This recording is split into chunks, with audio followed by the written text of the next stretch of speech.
Ito ang gusto kong ipaalam sa inyo, lugar na to. Ito ang lugar na hindi nyo pa napupuntahan. Sigurado ako kahit pa sabihin nating mga layas kayong tao. Ha? Dahil ako mas layas kaysa sa inyo, ha? Hindi gaanong kalayuan to sa Metro Manila, guys. Pero kita nyo naman. Yan. Ang tubig dito, guys, napakalalim kahit inumin nyo malinaw. Napakalinis. Pati yung bato, akala mo dagat, oh. Tingnan mo yung mga nilalagaran ko. Akala mo dagat, oh. May floating cottage pa yan, guys. Ayan.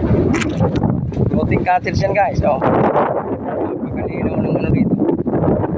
Marami daw ditong palos. At siyempre, malakas ang agos ng tubig, guys. Yan, oh. Malalim yan.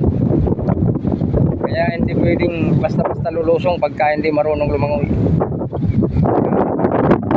Hindi naman floating cottage yan hanggang doon sa dulo ng walang hanggan.